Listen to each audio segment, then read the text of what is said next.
You are born into darkness, absolute. Not the absence of light, but something far deeper. The absence of hope itself. Nostramo Quintus writhes beneath a dead sky, its dying sun casting only the faintest glow across endless industrial hives, stretching like cancerous growths across the planet's rotting skin. The air reeks of corruption, of chemical runoff, of blood, soaked into the bones of a world that forgot mercy long ago. Deep within Hive Quintanus, you draw your first breath. Here, law is fiction, power is truth, and truth is written in screens. Crime syndicates rule with brutality, their territories marked not by banners, but by bodies, twisted, flayed, hung for all to see.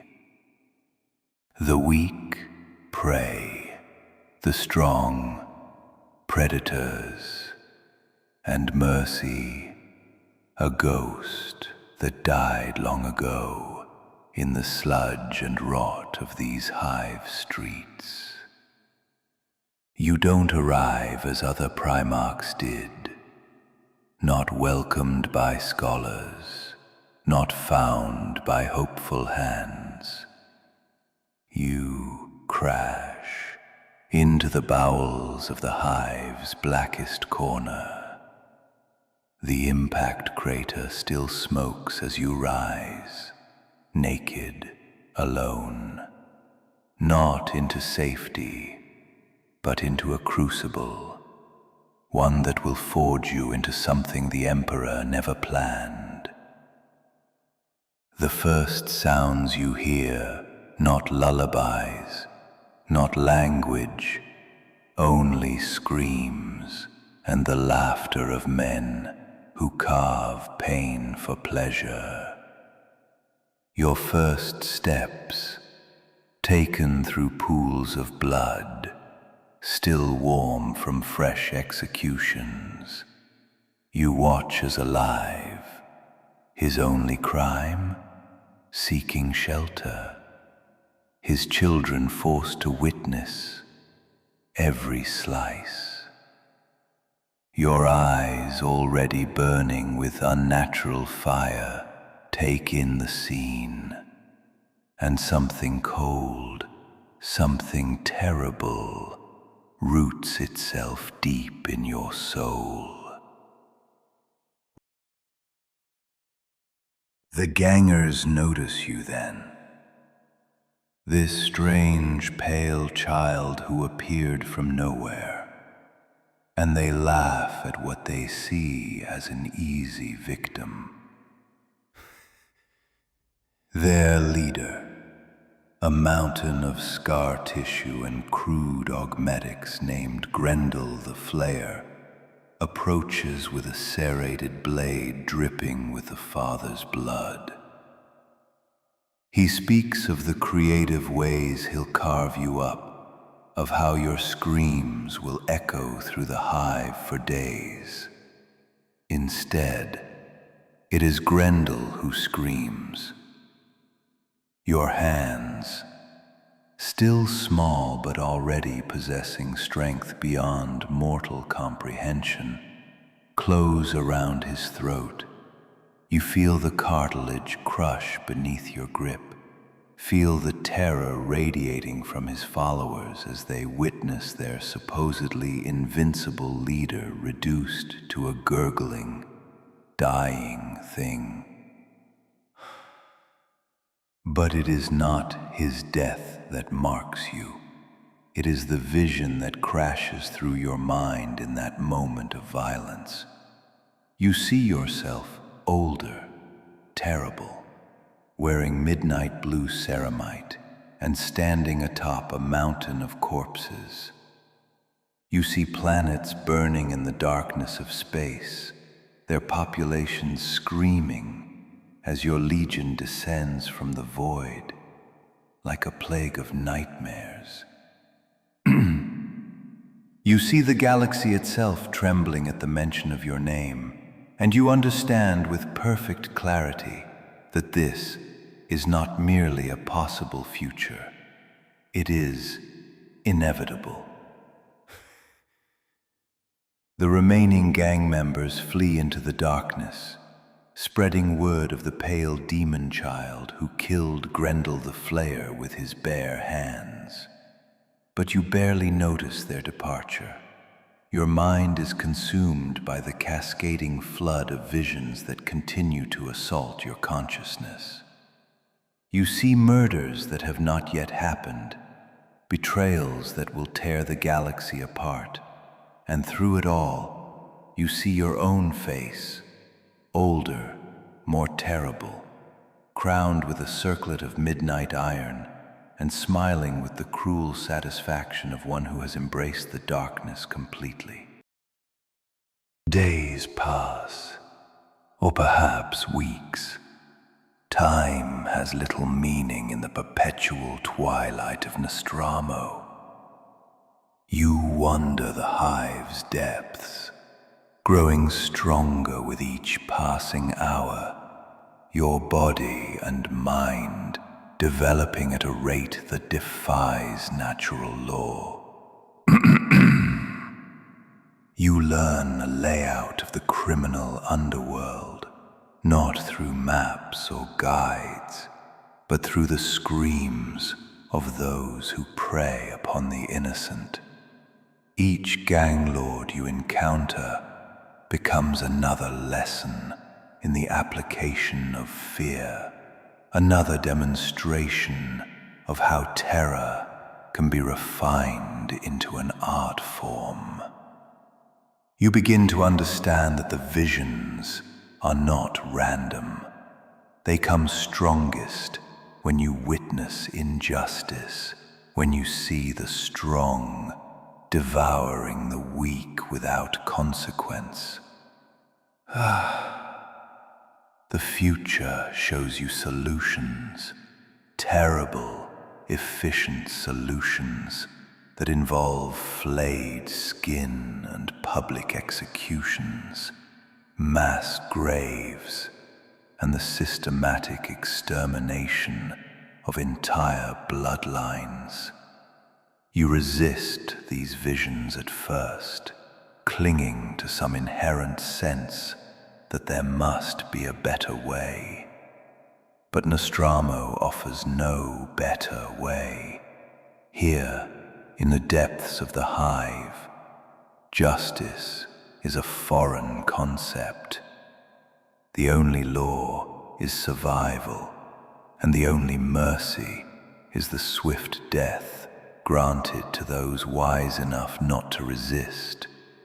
You watch families torn apart by slavers, children sold to the most depraved bidders, and innocents ground beneath the boots of those who mistake cruelty for strength.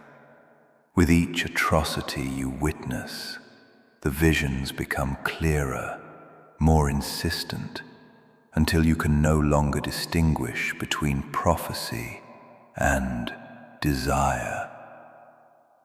Your first kill, as a deliberate act of justice, comes when you discover a fighting pit where children are forced to battle to the death for the entertainment of the city's elite. The sight of boys and girls no older than you appear to be, armed with crude weapons and driven by starvation to butcher each other, finally breaks something inside you. The visions that follow are not of distant futures, but of immediate, visceral vengeance. You descend into the pit, during the height of the evening's entertainment. Your movements silent as death itself. The spectators notice you first, a pale figure emerging from the shadows, like something from their darkest nightmares.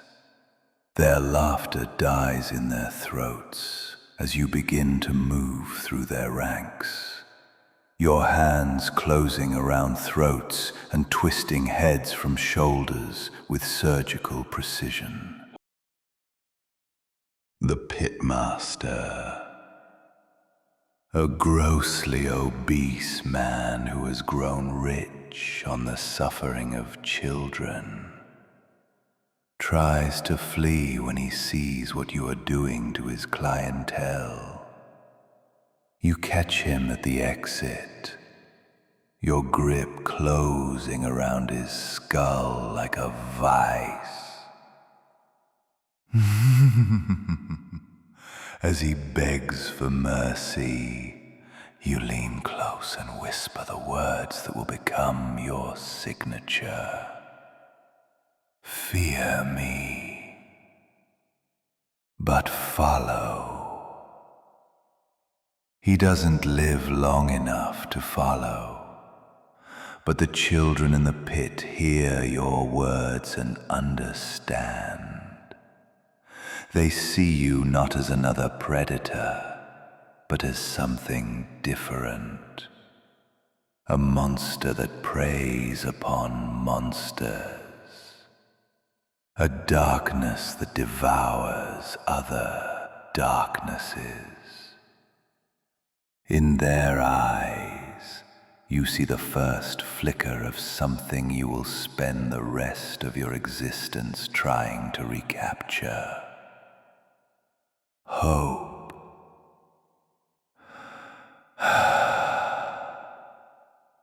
The word spreads through the underhive like wildfire. The pale demon child who hunts the hunters, who turns the predators into prey. Gang leaders begin to whisper your name in the darkness, and that name becomes a curse that children use to frighten each other. Konrad Curze, the night haunter, the thing that stalks the shadows and brings justice to the unjust. But even as they fear you, even as the criminal underworld begins to tremble at your approach, you know that this is only the beginning. The visions show you so much more. Legions of warriors in midnight blue armor, planets reduced to ash and bone, and a galaxy that will learn to fear the darkness as much as you do. You are not just hunting criminals in the depths of a single hive. You are preparing for a war that will consume the stars themselves.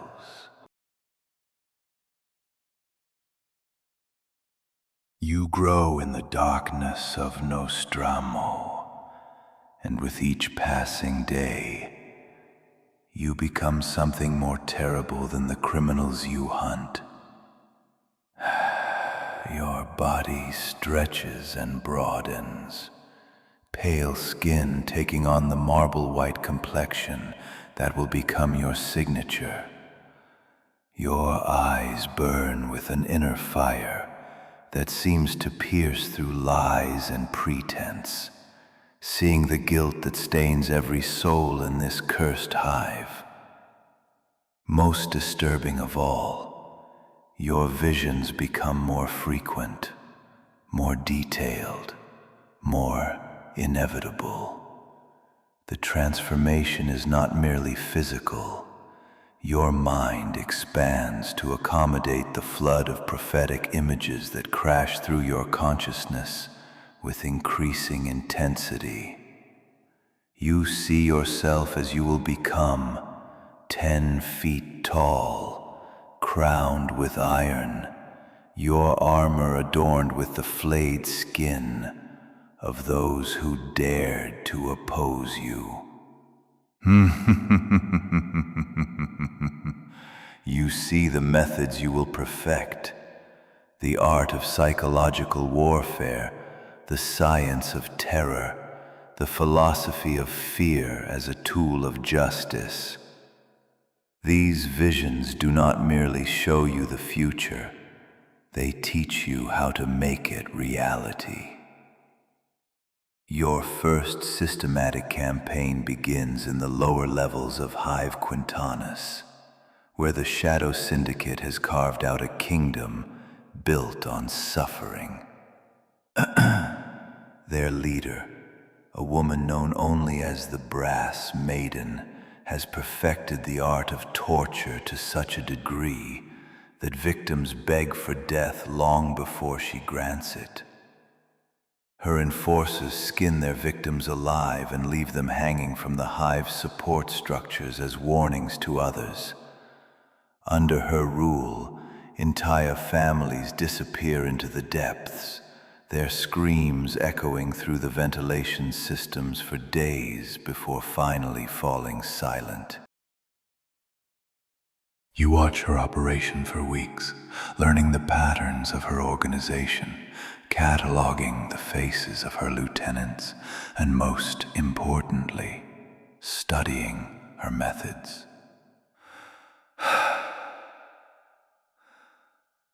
The visions show you how she will die, strung up with her own torture devices, her skin peeled away in precise strips, while her followers watch in horror. But they also show you something more valuable, how her techniques can be refined, improved, made more efficient. The night you strike, you begin with her outer guards.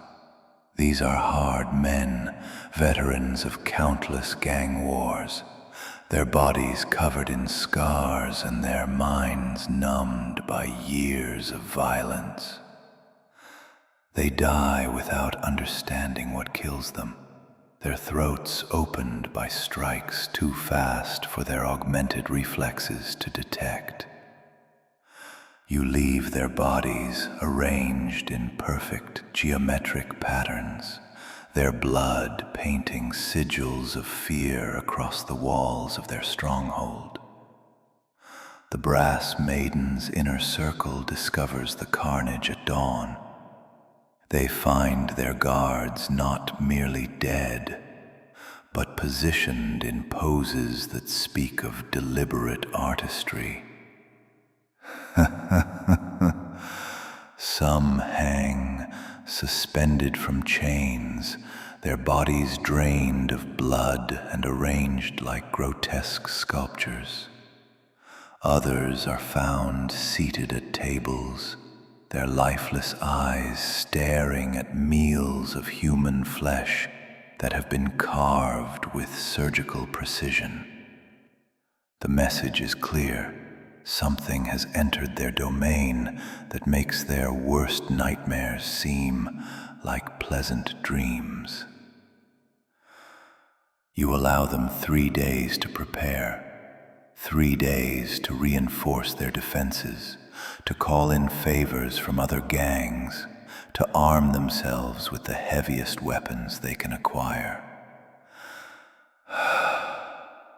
You want them to feel secure, to believe that their preparations might save them. The visions have shown you that hope makes the final despair so much more exquisite. When you finally attack, you do not come as a force of nature or a warrior seeking glorious combat. You come as death itself, patient and inevitable. The Brass Maiden's fortress is a converted factory complex, its entrances heavily guarded and its interior designed to funnel attackers into killing fields. You ignore the entrances entirely, climbing the exterior walls like a spider and entering through the ventilation systems that honeycomb the structure. Your first kills are the sentries on the upper levels. You take them one by one, your movements so silent that their comrades don't realize they're missing until you want them to know. Each body you leave is positioned to tell a story. Some appear to be sleeping peacefully. Others are arranged in poses of abject terror. And a few are simply gone, leaving only bloodstains and the lingering scent of fear. The psychological campaign lasts for hours. You move through the fortress like a ghost, leaving signs of your presence, but never showing yourself directly. Guards find their comrades' skinned faces nailed to walls, their weapons bent into impossible shapes, their ammunition replaced with finger bones. The few who catch glimpses of you describe a pale figure that moves with inhuman grace, its eyes burning with cold fire and its smile promising torments beyond imagination. By the time you reach the brass maiden's inner sanctum, half her followers have fled into the night, and the remainder are on the verge of madness. You find her in her torture chamber, surrounded by the instruments of her trade, her hands shaking as she tries to prepare for a battle she knows she cannot win. She is a small woman, her body enhanced with numerous augmetics. But her eyes hold the same cold cruelty that you have seen in your visions of yourself. "You're him," she whispers as you step into the chamber. "The night haunter, the thing that hunts in the dark." You nod, studying her face as the visions cascade through your mind. You see her childhood, not so different from the children she now tortures. You see the chain of violence that made her what she is, the progression from victim to victimizer that defines life on Nostramo. In her, you recognize something of yourself, and the recognition fills you with both understanding and disgust. "You know what I am," you say, your voice carrying the weight of prophecy, "but do you know what you are?" She tries to activate one of her torture devices, some pathetic gesture of defiance, but your hand closes around her wrist with crushing force. The augmetic limb shatters like glass, and she screams with a sound that echoes through the chamber like brazen. By the time you reach the brass maiden's inner sanctum, half her followers have fled into the night, and the remainder are on the verge of madness.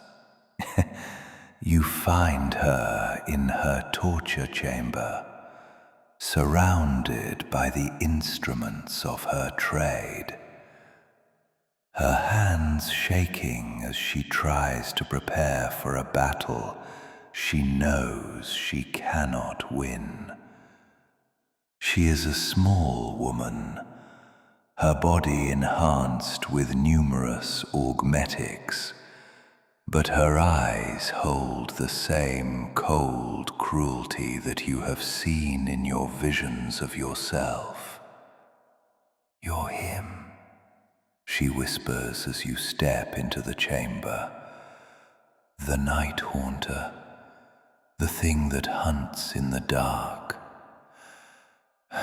You nod, studying her face as the visions cascade through your mind.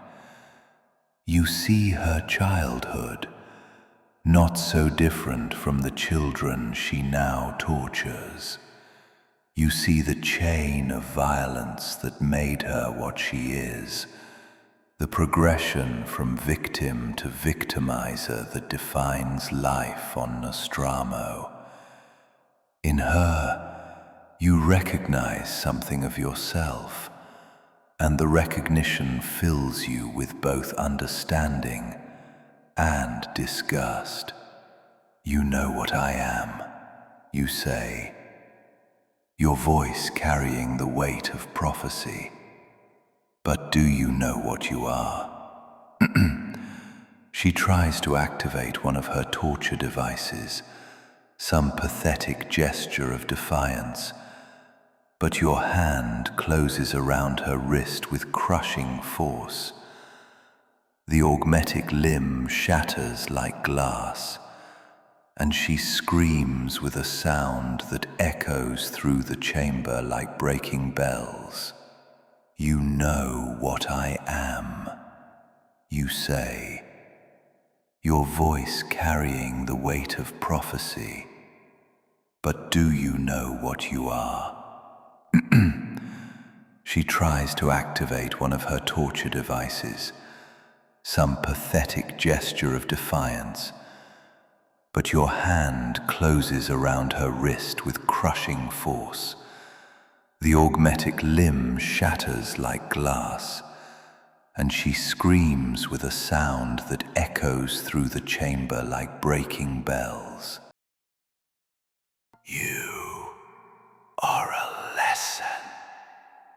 Lifting her struggling form with effortless strength, a demonstration of what happens when justice fails. Her death is not quick. You use her own instruments against her, following the techniques you learned from watching her work, but refining them with insights drawn from your visions.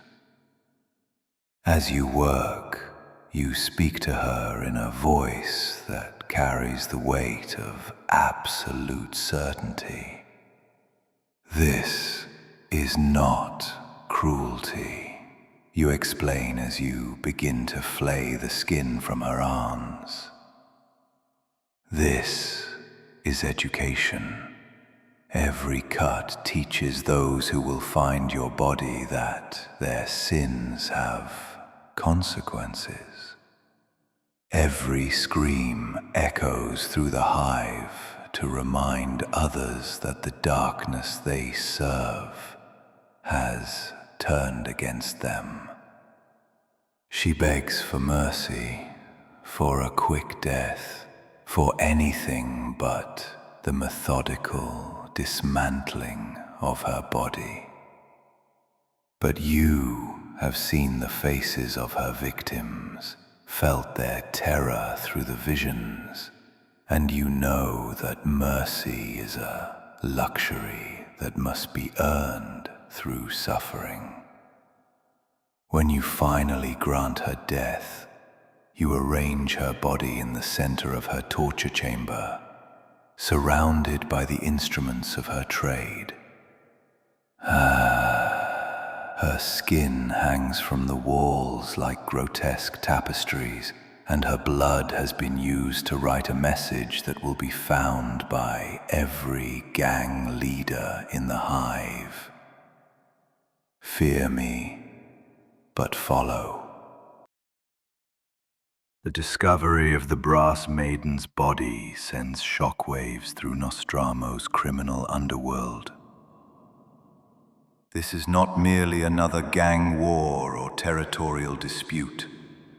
This is something new and terrible, a force that combines the worst aspects of their own methods with a twisted sense of righteousness that makes it infinitely more dangerous. You return to the depths of the hive, your mind churning with the implications of what you have done. The visions show you the reactions of the other gang leaders, their attempts to form alliances against you, and the ultimate futility of their resistance. You see yourself growing stronger with each victory, your methods becoming more refined, your understanding of fear deepening until it becomes a science as precise as any other. But in the quiet moments between the visions, you remember the faces of the children you saved from the fighting pits, the families you protected from the predators, the innocents who looked at you with something approaching gratitude. You tell yourself that everything you do is for them, that the terrible things you will become are necessary to protect those who cannot protect themselves. The darkness of Nostramo whispers otherwise.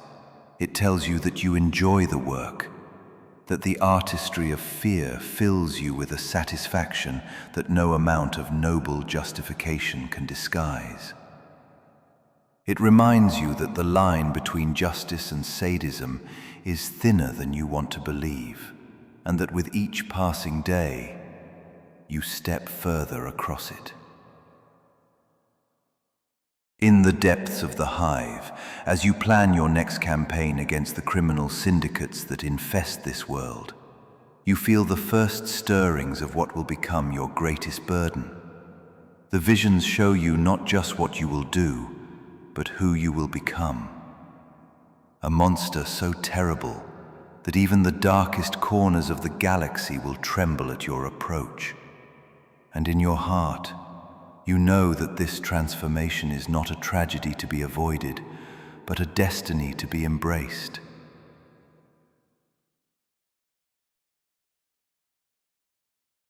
Your campaign against the criminal syndicates of Nostramo takes on a momentum of its own, each victory spawning new challenges and forcing you to refine your methods of terror.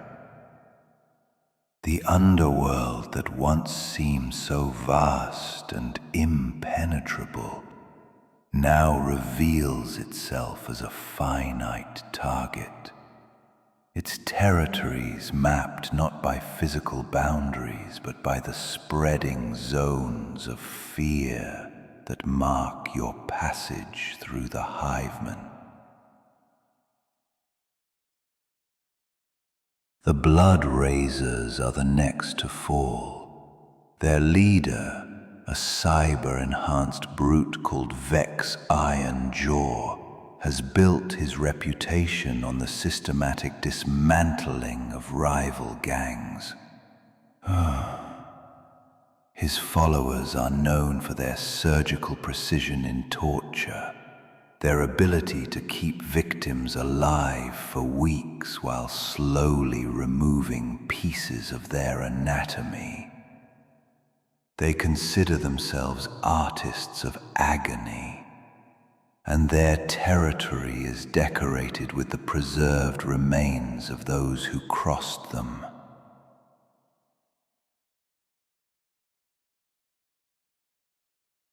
You study their methods with the cold fascination of a scholar examining a particularly intricate mechanism. The visions show you their techniques in excruciating detail, how they select their victims, how they prepare their tools, how they maintain their equipment. More importantly, they show you how these methods can be turned against their practitioners. The attack begins not with violence, but with theater. You infiltrate their stronghold during one of their ritual torture sessions, where they are slowly dismantling a merchant who refused to pay their protection fees. The victim hangs suspended from chains, his body opened in precise patterns that spell out accusations against his character. The blood raisers watch with professional interest, discussing the finer points of technique as if they were critiquing a painting.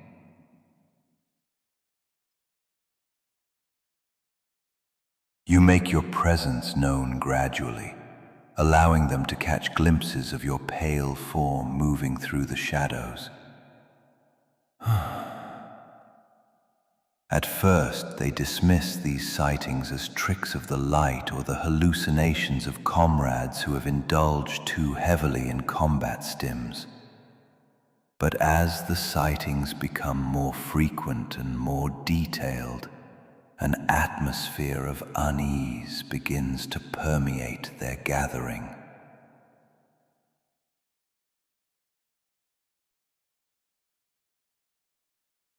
The first direct confrontation occurs when you step into the light, directly behind their leader.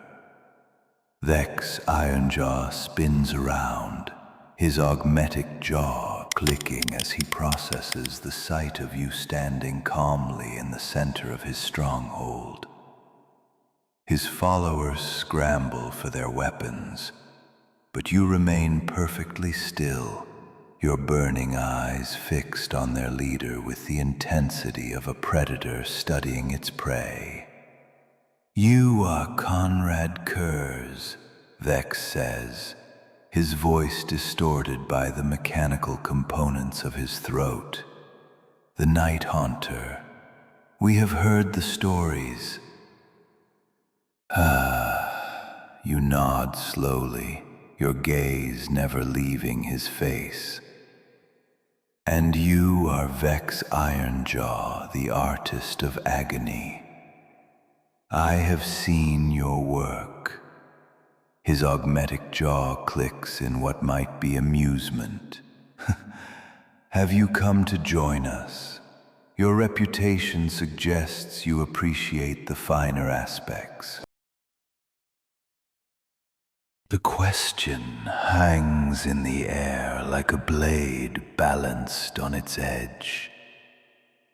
Your followers, for you have begun to gather followers, those who have witnessed your methods and chosen to serve rather than die, wait in the shadows for your response. The visions cascade through your mind, showing you the path this conversation will take, the violence that will follow, and the terrible lesson you will teach. "I have come to improve your technique," you say finally. Your voice carrying the weight of absolute certainty. "You work with the crude tools of amateurs. I will show you what true artistry looks like."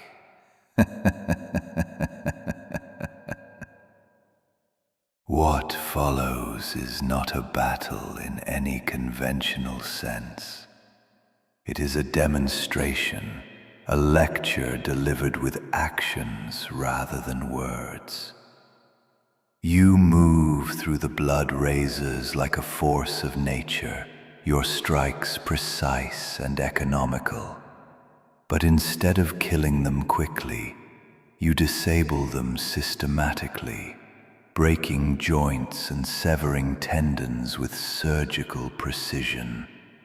Each fallen gang member becomes a canvas for your art. You use their own tools against them, applying their techniques with a skill that far exceeds their own. As you work, you speak to them in the calm, measured tones of a teacher addressing students. Pain is not an end in itself, you explain, as you carefully flay the skin from one gangster's arm. It is a means of communication. Each cut must convey meaning. Each scream must carry a message. You demonstrate on another victim, showing how the placement of incisions can spell out words in the ancient script of Nostramo. The gang members watch in fascination and horror as you carve their crimes into their own flesh, their bodies becoming living confessions of their sins. Vex Ironjaw is saved for last. His augmetic enhancements make him more durable than his followers, but they also provide you with opportunities for more creative applications of suffering. You begin by systematically destroying his mechanical components, each act of vandalism accompanied by detailed explanations of his failings as both a leader and an artist. Your jaw clicks when you speak. You observe as you carefully remove the offending component. This betrays emotion, weakness, true fear. As he dies, you lean close to his ear and whisper the words that will become your signature. Fear me, but follow. The survivors of the Blood Raisers become your first true disciples, their loyalty born not of admiration, but of absolute terror. They have seen what you can do to those who consider themselves masters of pain, and they understand that serving you is the only alternative to becoming your next demonstration. Word of your victory spreads through the underworld with the speed of wildfire. The other syndicates begin to take notice, their leaders calling emergency meetings to discuss the threat you represent. Some propose alliance, others advocate for immediate war, but all recognize that you have moved beyond the category of mere gang leader. You have become something new and terrible, a force that combines the worst aspects of their own methods with a vision that extends far beyond simple territorial control. The Iron Skulls attempt to strike first, sending assassins into the depths of the hive to eliminate you before you can consolidate your power. These are not mere gang members, but professional killers, enhanced with the finest augmetics that stolen Imperial technology can provide. They move through the shadows like ghosts, their weapons designed to kill silently and efficiently. You allow them to hunt you for days, leading them deeper into the maze of abandoned factories and forgotten tunnels that honeycomb the hive's foundations. The visions show you their every move, their plans and backup plans, their fears and desperate hopes. You know exactly where they are at all times, but you permit them to believe they are closing in on their quarry.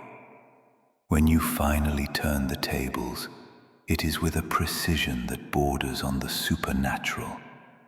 The assassins find themselves trapped in a web of their own making, their escape routes sealed, their communication systems jammed. their weapons mysteriously malfunctioning. One by one, they disappear into the darkness, their screams echoing through the tunnels like the cries of the damned. The last assassin, a woman whose body is more machine than flesh, faces you in the ruins of an ancient chapel. The irony is not lost on you. This place once offered sanctuary to the innocent, and now it will witness the final lesson in the futility of opposing your will. "You cannot kill an idea," she says, her voice distorted by vox grills. "The syndicates will find another way to stop you."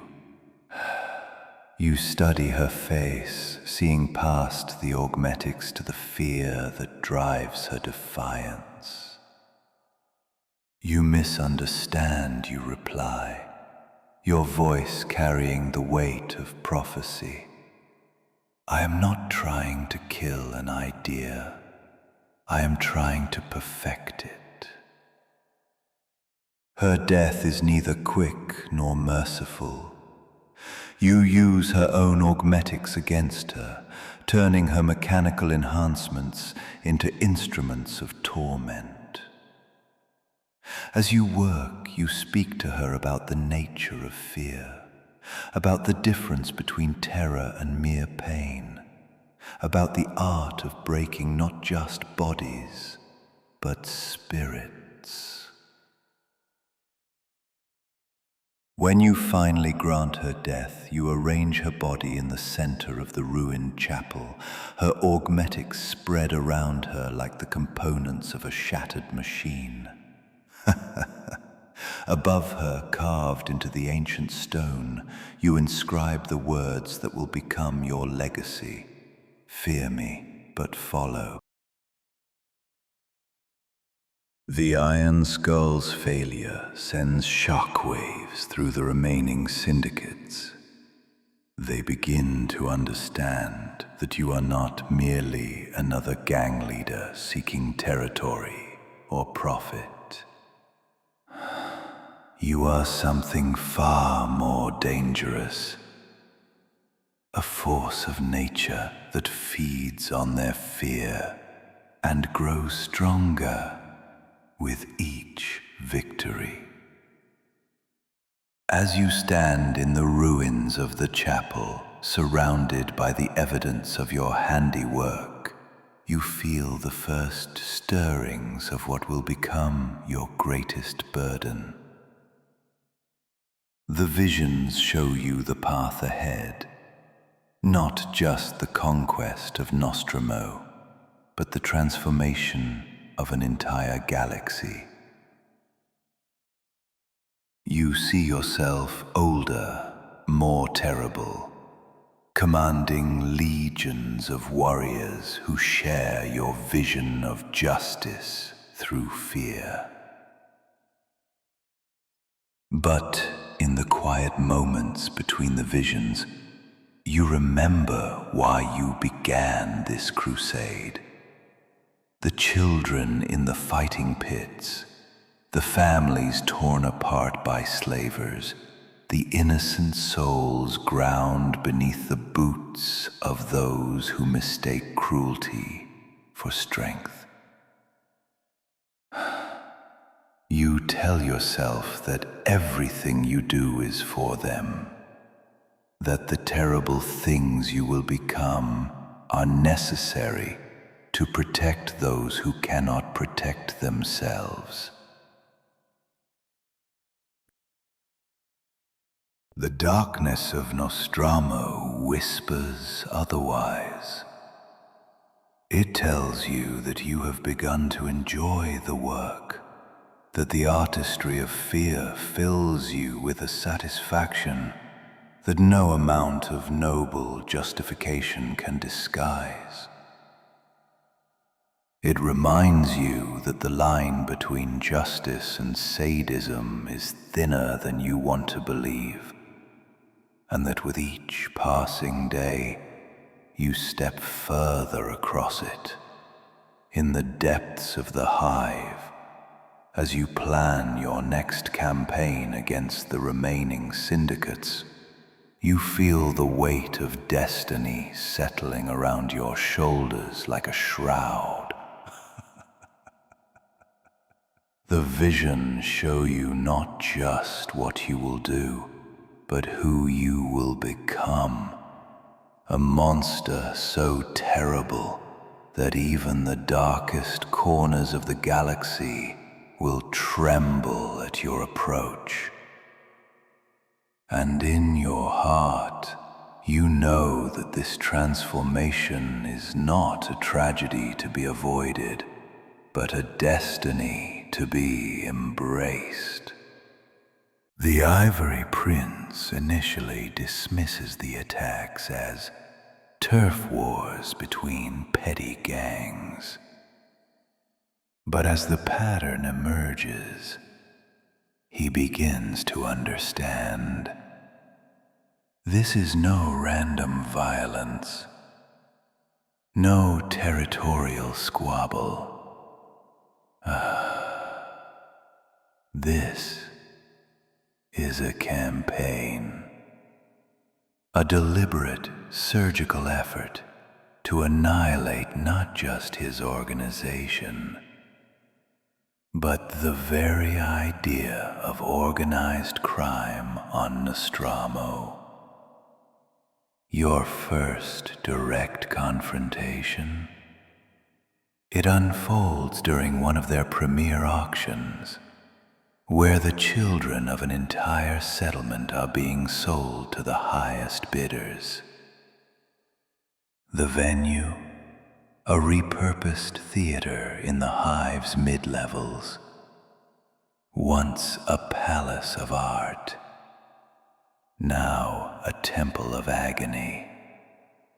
Its gilded walls and velvet drapes form an obscene contrast to the suffering on stage. The crowd, Nostramo's elite, bloated merchants, corrupted officials, nobles drunk on the currency of pain.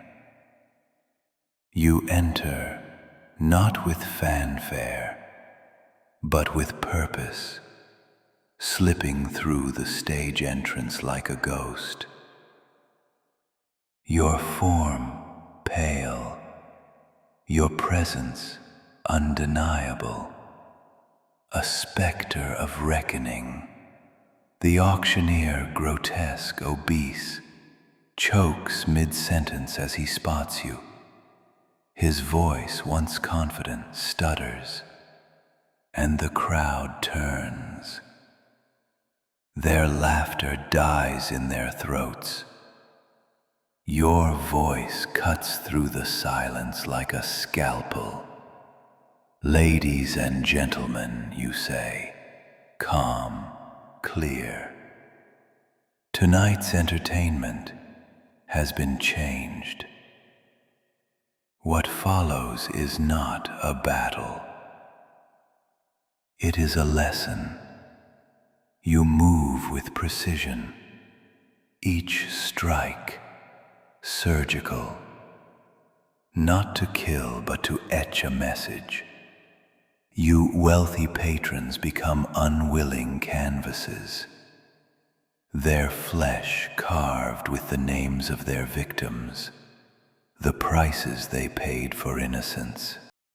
And your tools? You don't bring them. You repurpose theirs. Branding irons meant for slaves, surgical blades used for inspection, the chains they once used to bind the innocent.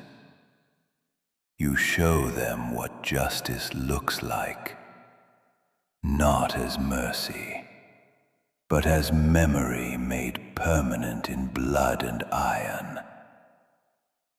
The Ivory Prince watches from his private box, his face a mask of controlled terror as you carve your way through his clientele. He is tall, elegant, a man sculpted by generations bred for aesthetic perfection. His skin, porcelain, his features refined, and his eyes, cold, calculating, they track your every move with the fascination of a connoisseur watching a masterpiece unfold. You ascend, and when you reach his box, you find him seated calmly, hands folded in his lap, expression unreadable, yet not defiant. It is the look of a man who has already accepted what comes next. Between you lies the auction block, where children were displayed like objects, their tears and terror sold as entertainment for the elite. You are more skilled than I anticipated, he says, his voice polished, soaked in the cultured tones of high society. Your reputation does not do justice to your artistry. You study his face, not the calm mask, but what lies beneath it. Fear, real, palpable, human. You speak of artistry while selling children like cattle. You reply, voice even yet laced with judgment. You understand nothing of what art truly means. His smile is cold, predatory. I understand that you and I are more alike than you wish to admit. He says, we both see people as resources, tools to be manipulated for our own purposes. The only difference is that I am honest about my motivations. Now, the words cut deeper than any blade, and in his eyes you see it, the reflection, yourself. The pale, the casual precision with which you've carved through his empire. For a moment, the visions shift. A future unfolds where justice and cruelty have become one and the same, where you have become the very monster you hunt. But then you remember the children lined up, trembling on the auction block, the terror in their eyes, the families torn apart, the innocents ground beneath his machine of suffering. The vision shifts again, not a warning, but a promise. You are right, you say, your voice steady, unyielding, carved from iron. We are alike, but where you see opportunity, I see obligation. Where you see profit, I see justice. And where you see fear, I see education. His death is neither quick nor merciful. You make the auction block his stage, the tools taken from his own collection, the brands, the chains, the surgical instruments, each one applied with the precision of a master craftsman. And as you work, you speak of justice, of the line between fear and terror, of what it truly means to break not just bodies, but the very concept of evil. The surviving crimson merchants become your disciples, not from admiration, but from terror. They have seen what happens to those who profit from suffering, And now they understand serving you is the only alternative to becoming your next demonstration. With the fall of the Crimson Merchants, your control over Nostramo's underworld becomes absolute. The remaining syndicates face a simple choice: submit or be annihilated. Those who submit, they're reshaped, transformed into instruments of your will. Their criminal networks repurposed for cleansing corruption and protecting the innocent.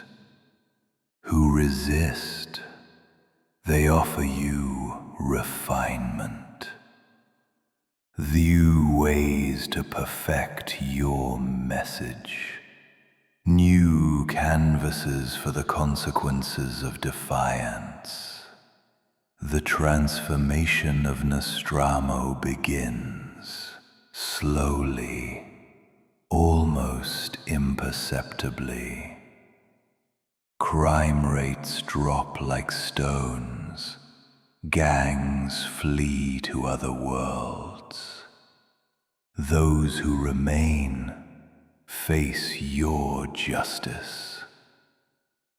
The wealthy elite, once untouchable, begin to redistribute their wealth. Desperation hides in their philanthropy.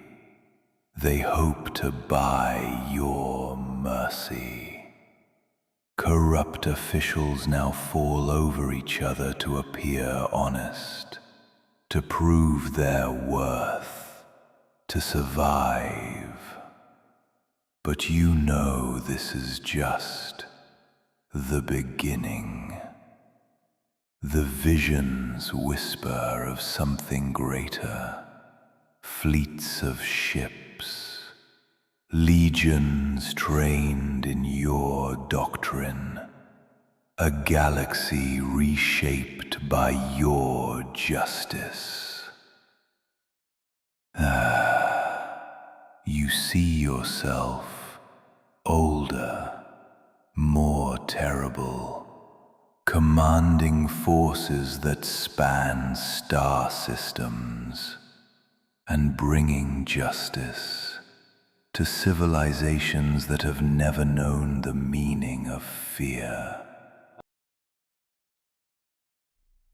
The consolidation of your power over Nostramo's underworld becomes a symphony of terror, orchestrated with the precision of a master conductor. Each remaining syndicate falls, not through brute force, but through fear so refined it becomes indistinguishable from art. You've learned to read the psychology of your enemies as easily as others read text, and you weaponize that knowledge. Your campaigns don't just end lives, they shatter the will to resist. No blood spilled without meaning, no scream wasted. The Crimson Merchants represent your most complex challenge yet. Unlike the crude gangs that came before, these are sophisticated criminals. An empire built on the systematic exploitation of human misery. Their leader, a man known only as the Ivory Prince, his network stretches across hive levels. Slavers, organ harvesters, flesh peddlers, interlinked like a corporation. There are hierarchies, territories, and codes of conduct for the buying and selling of human lives. You study their operation for months, Your visions show you things that no drone, no spy, no agent could ever find. You see auction houses where children are sold to the highest bidder, harvesting facilities where the poor are processed like livestock, private clubs where the elite indulge their most depraved appetites. Each vision injects cold fury into your veins, a fury that burns like ice. The campaign begins. At first, it's subtle. Slave caravans vanish into the tunnels, their guards found days later, displayed in tableaus, storybook scenes of their crimes. Organ harvesters, discovered by rival gangs, except the staff has been transformed into gruesome exhibits, each corpse a canvas of ironic retribution carved by their own tools. And the elite, they wake to find their chambers redecorated with the skinned remains of those they once sold. This is not vengeance, this is performance, and the underworld of Nostramo, it watches, and it learns who now holds the conductor's baton. The night the sky burns with golden fire. You stand atop the highest spire of Hive Quintanus and watch your world transform. The Emperor's flagship, Acephalus, descends through the thick cloud cover like a falling star, its hull gleaming with the light of 1,000 escort ships. It should inspire awe. It should make your heart soar, but instead, you feel only the cold certainty of prophecy fulfilled. You have seen this moment in visions countless times, and you know exactly what it means. Your transformation of Nostramo is complete. The syndicates, extinct, their names now whispered only as warnings. The corrupt officials who enabled the decay of this world, they are gone, purged, or converted into tools of your order. The elite who gorge themselves on human misery now preach generosity with the passion of the truly terrified. Crime, it didn't disappear through compassion. It evaporated under pressure, the refined pressure of fear so complete it might as well be natural law. But the visions, they've always shown more. The golden figure stepping from the ship, the test that awaits you, the legacy you are destined to leave across the stars. You've studied the scraps of imperial history smuggled through refugee mouths and traders' lips. You know who approaches, and you know why he's come. The Emperor's arrival is heralded by a spectacle, a show of power so vast, it eclipses even your most dramatic acts.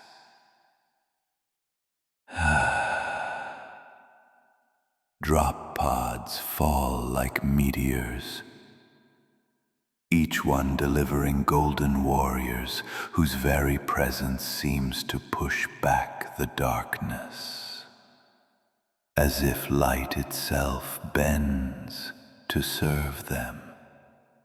Behind them marches the Imperial Army, coordinated, disciplined, the polar opposite of the chaos that once ruled Nostramo's underworld.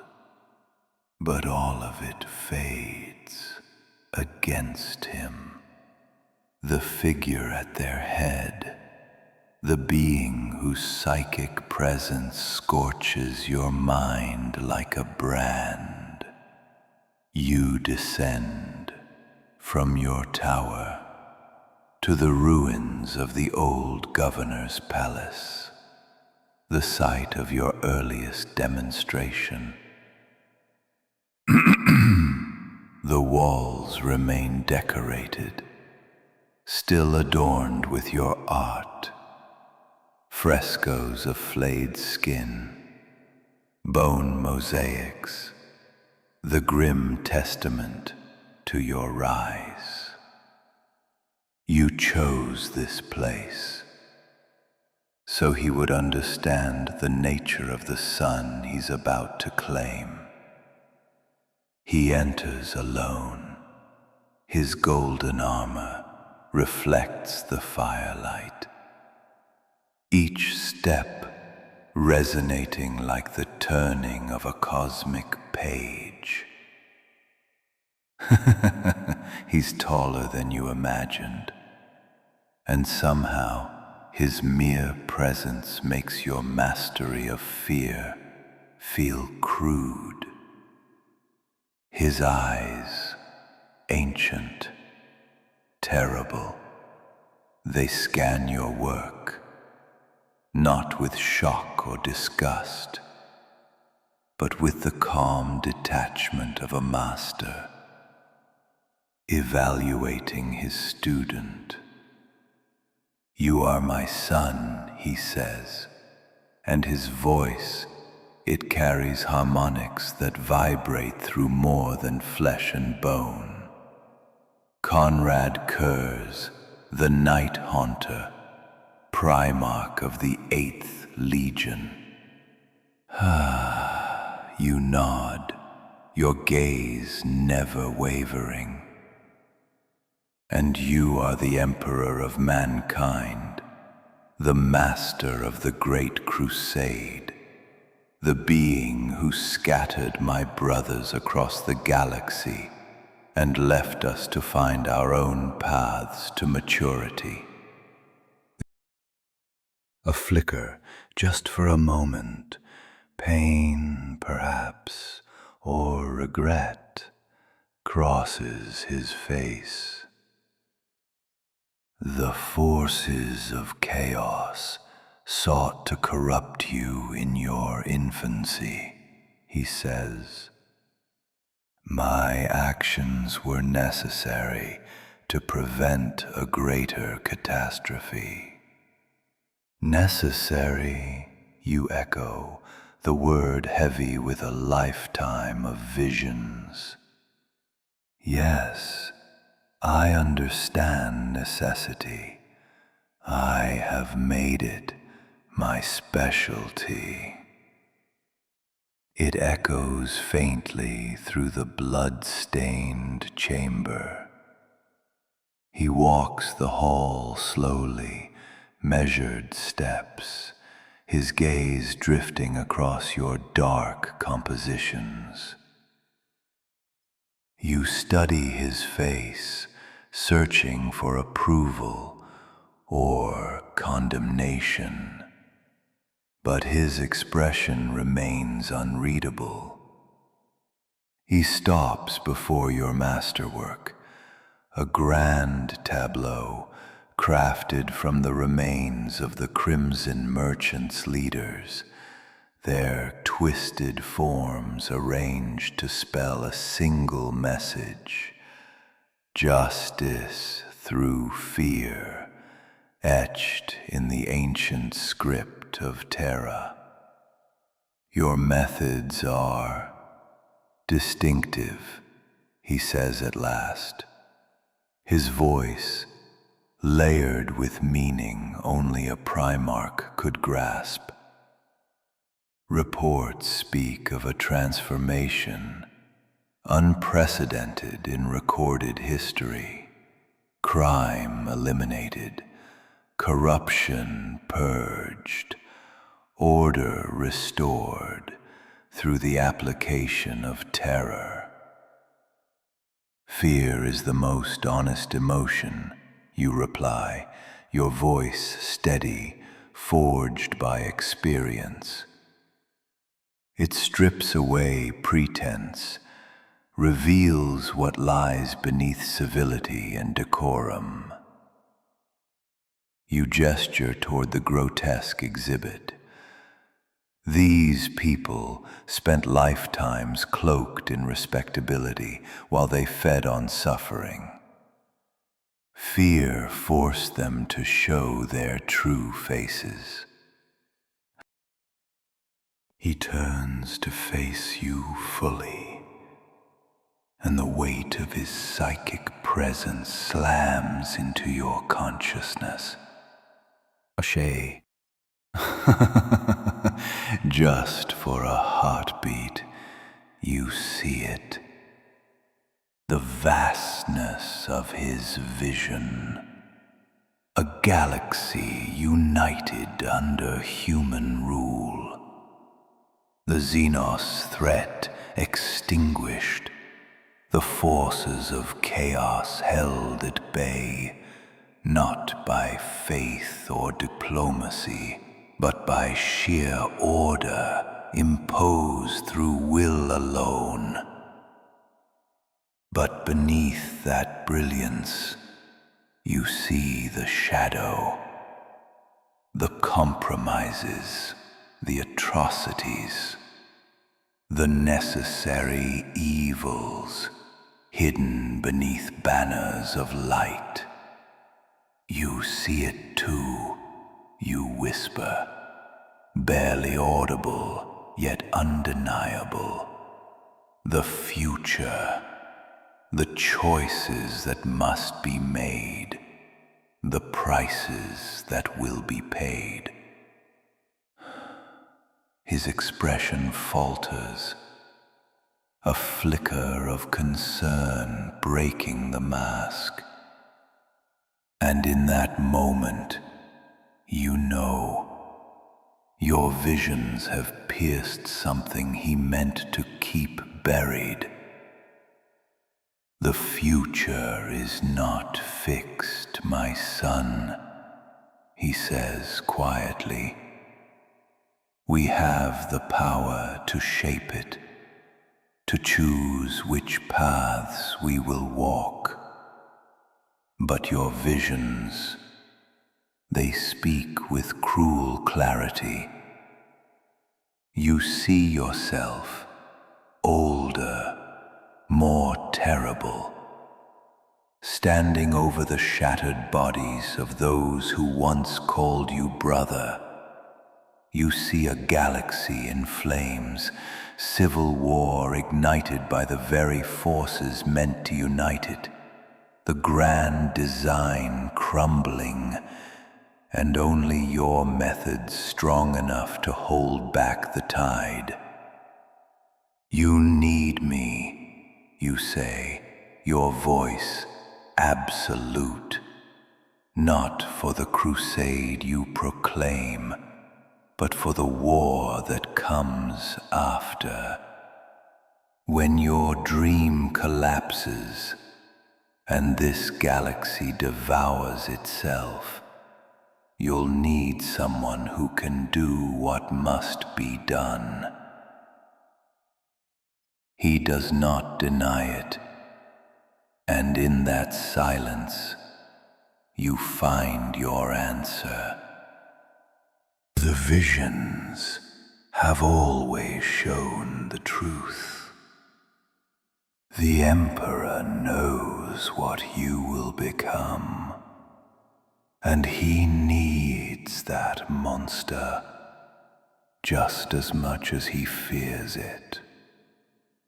Your first meeting with your brother Primarch takes place aboard the Bucephalus, in a chamber forged to display the overwhelming might of the Imperial war machine.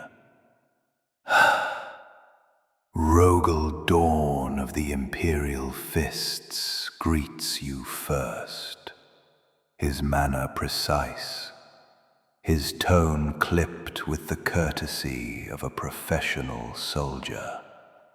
His eyes scan your pale skin, your midnight blue armor, measuring you, not as kin, but as a variable.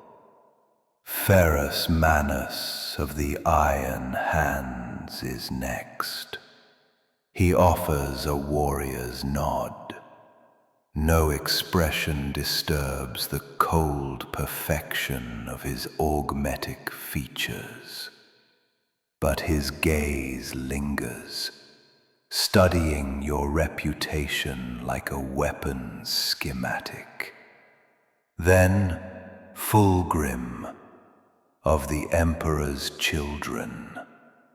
He approaches like a man entering a gallery, his every motion elegant, curated. His eyes fall on your armor and pause.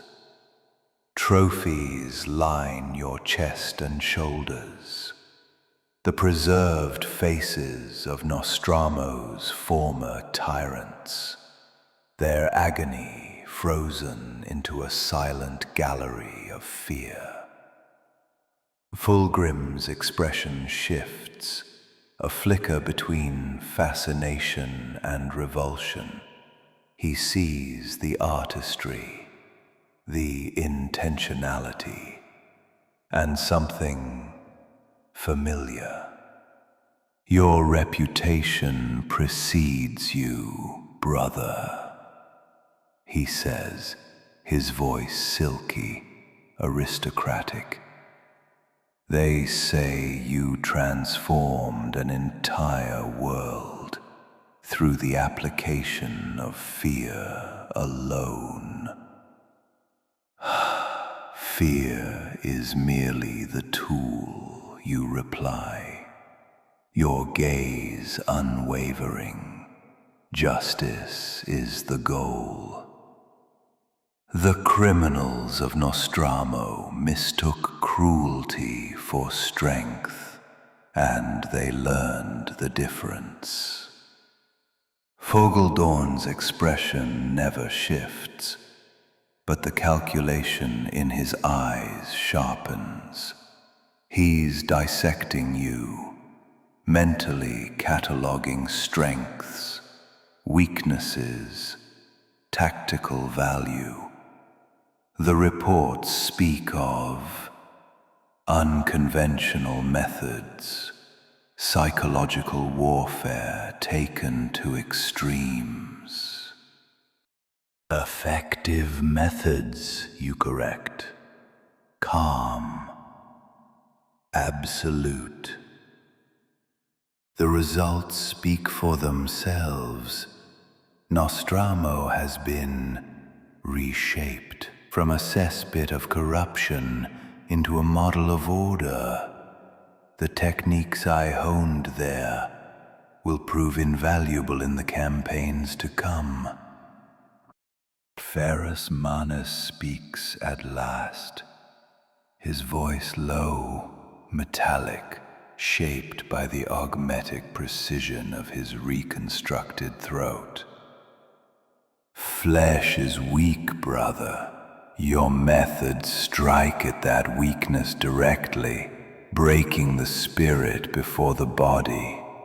There is wisdom in such an approach. You nod silently. Your gaze sweeps across the faces of your kin, your brothers. Beings like you, scattered by fate, shaped by the brutality of alien stars and human desperation.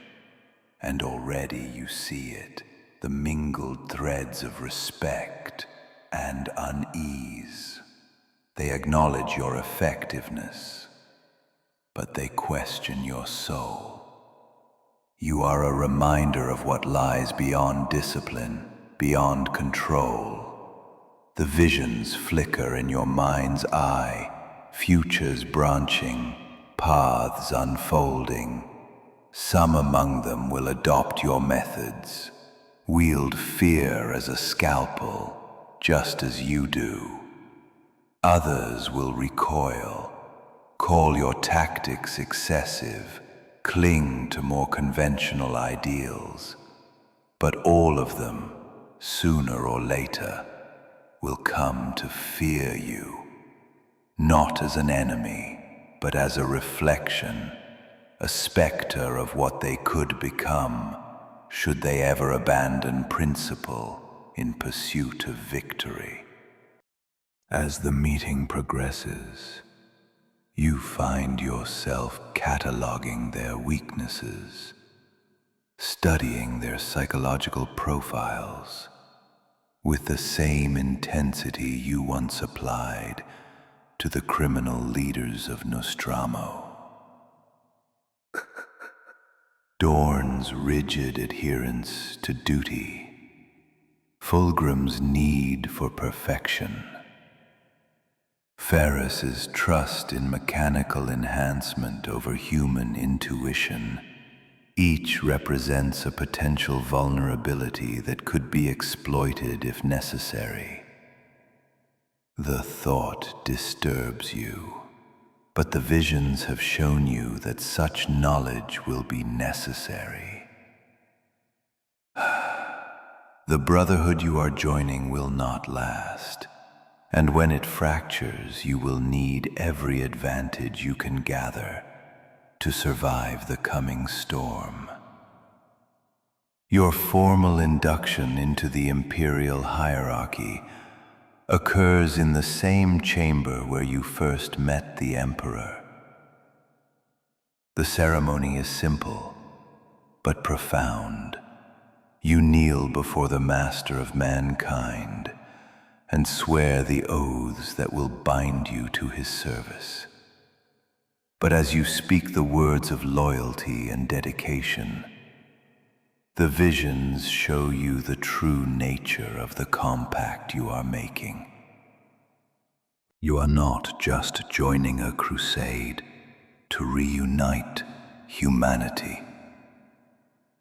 You are becoming part of a machine, one designed to reshape the galaxy in the image of a single being's vision of order.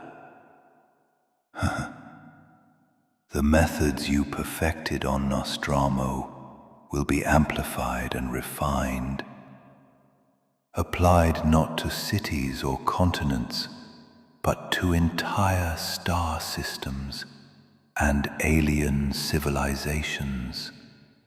The fear you once wielded like a scalpel will become a bludgeon capable of crushing worlds. And in the end, when the machine breaks down and the galaxy burns, you will not be remembered as a hero. You will be a monster. A cautionary tale, proof that the cure can be worse than the disease. As you rise from your knees, the Emperor's hand resting lightly on your shoulder, you feel the weight of destiny settling around you like a shroud. The visions show you the path ahead, not just the conquest of worlds, but the corruption of ideals, the betrayal of brotherhood, and the ultimate victory of chaos over order. But for now, you are content to serve. The VIIIth Legion awaits your command, and the galaxy stretches before you like a canvas aching for your touch. The criminals of Nostramo were merely practice, a crucible in which to forge your craft. What comes next will be a scale of execution that defies imagination. The real work is just beginning.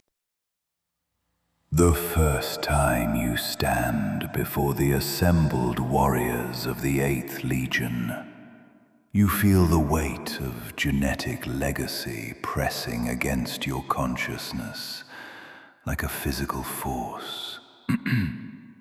They are arrayed in perfect formation on the training grounds of the Bucephalus, their midnight blue armor gleaming under the harsh artificial lights of the ship's interior.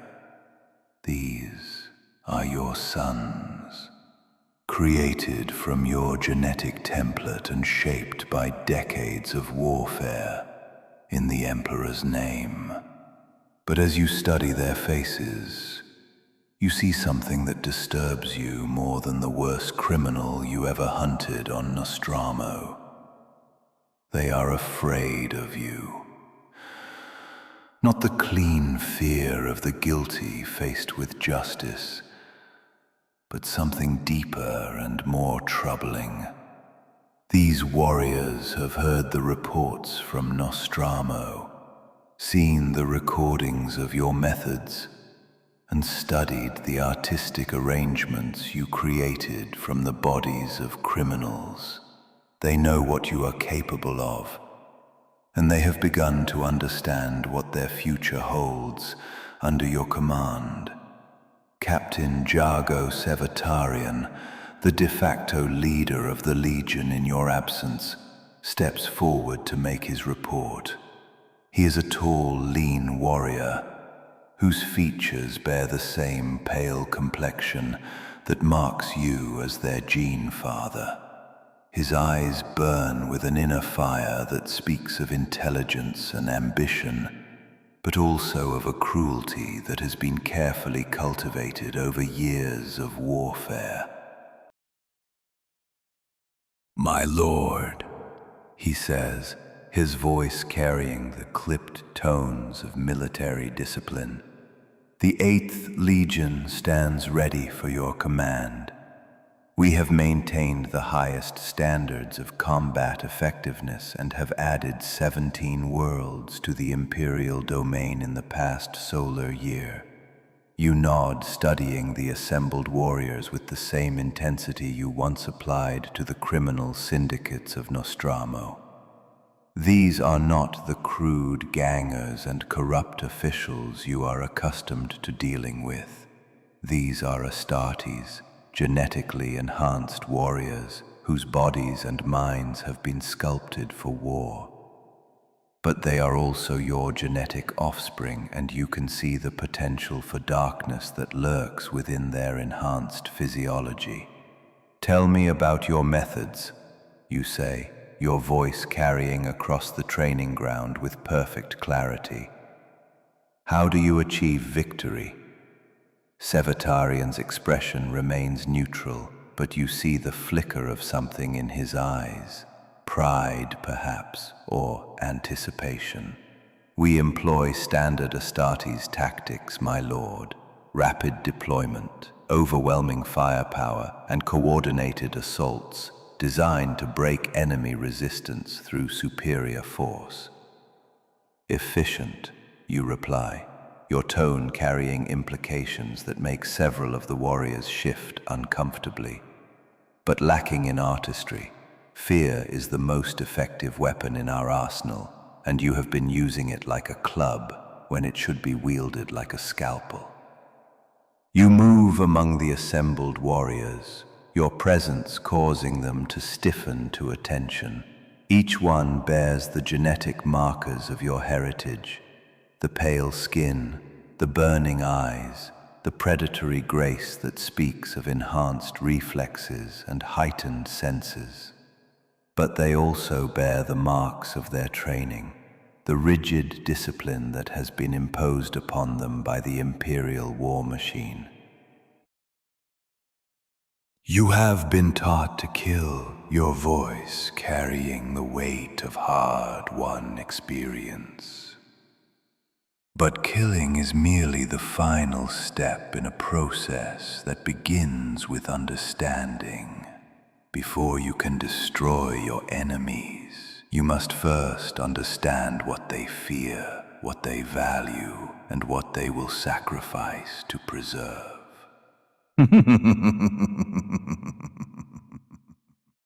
The first practical demonstration occurs during a compliance action against a human world called Shardenius Prime. The planet's population has rejected imperial rule, fortifying their cities and preparing for a siege that could last for years. The conventional approach would be to deploy the Legion in overwhelming force, crushing resistance through superior firepower and accepting the massive casualties that would result from urban warfare. Instead, you choose a different path.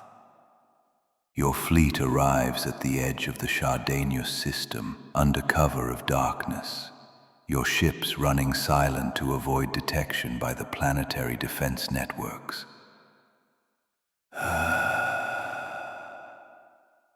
The plan you have devised is elegant in its simplicity. Rather than announcing your presence with the traditional demands for surrender, you will demonstrate the futility of resistance through the application of carefully crafted terror. The operation begins with the systematic elimination of the planet's communication networks.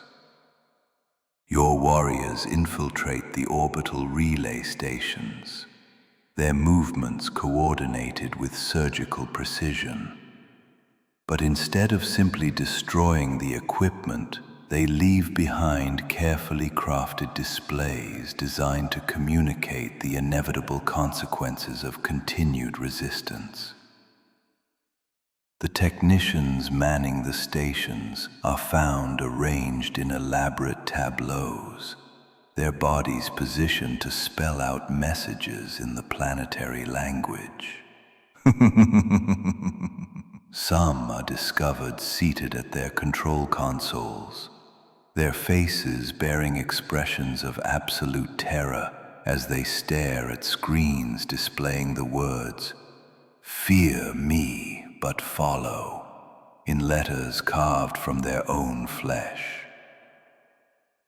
Others are found suspended from the station's superstructure, their bodies transformed into grotesque sculptures that showcase the precision of Astartes' enhancement. The psychological effect is immediate, devastating. With orbital communications severed and grim footage of their defenders' fate surfacing, the planetary government begins to fracture. Military leaders turn on civilian officials, civilians in turn spiral into panic and rage. Chaos blooms from fear, precisely as intended. But this is only the beginning. Your gaze shifts to the planet's military academy, the forge of future resistance, where the next generation is drilled to defy imperial law. It is fortified, elite, proud. But none of that matters. Your warriors slip inside as wraiths, silent, precise. The same spectral finesse that bled Nostramo into obedience now guides this infiltration. The assault is not a battle, it is a lesson. Astartes glide through corridors like executioners from myth, their kills surgical, purposeful, artistic. Instructors are found in lecture halls, posed grotesquely in mock lessons of failure. Cadets awaken to horror, weapons replaced by the severed hands of friends. Manuals overwritten in blood, line by line, spelling their futures in viscera. The climax comes in the main auditorium. The survivors, shaking, weaponless, await a final stand. But no charge comes, no bombardment. Instead, a figure steps into the spotlight, Captain Sevatarian. His voice cuts through the tension like a blade. This is not defeat, it is education. He does not yell, he instructs, and they listen because they must. He speaks of war refined, of terror used not for cruelty, but for clarity, of doctrine reshaped by fear, and discipline honed by horror. They will remember this lecture forever. Some will serve, others will flee, none will forget. Fear is not weakness, he tells the crowd, his voice like iron in a cathedral. It is wisdom. Those who fear us survive to serve the Emperor. Those who do not serve as examples for those who come after. The conquest of Chardinus Prime ends without a siege, without a formal battle. The government surrenders unconditionally, not from crushed defenses, but from the engineering of terror. The people, shaken, hollow-eyed, welcome imperial rule with the fervor of the truly terrified. Your warriors have seen it all, watched fear sculpt obedience like flame on wax, and now they begin to understand what they truly are. Not just soldiers, artists, sculptors of terror. Their medium, the human psyche. Discipline begins to bend. Armor once pristine now bears the legacy of fear. Flayed faces, preserved organs, child bones arranged in macabre motifs, declarations of psychological conquest. Their battle cry changes.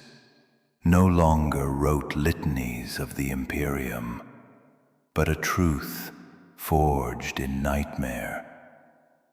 In midnight clad, we are his sons, and in his name we bring the night.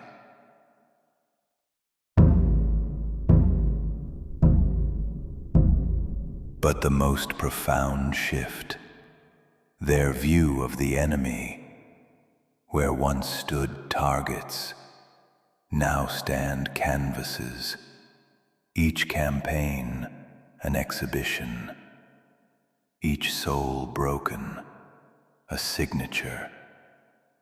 Fear becomes their most elegant weapon, a precision tool, far sharper than steel.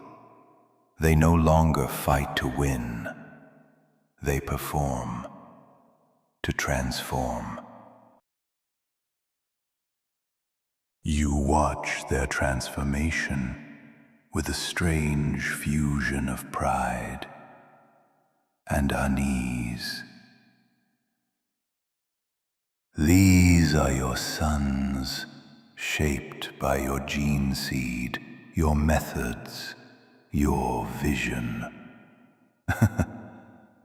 But in their sharpened discipline, you see something else.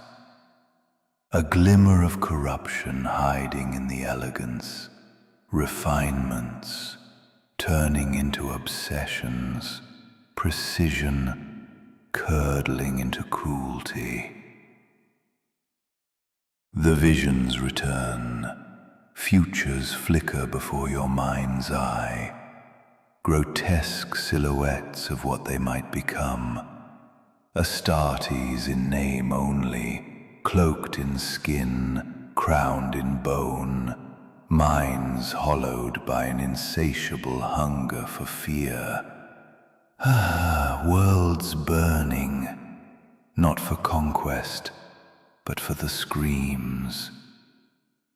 Terror without cause, pain without purpose, and in that moment you understand. The cure you've crafted may become a plague far worse than the disease it was meant to purge.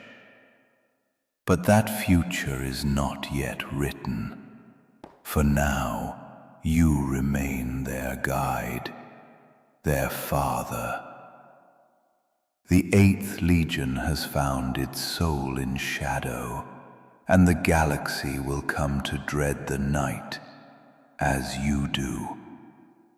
The criminals of Nostramo were only a beginning, a crucible in which techniques were forged. Now those methods will unfold across the stars, scaled to unimaginable proportions. The Night Lords have been born, and the galaxy will never be the same.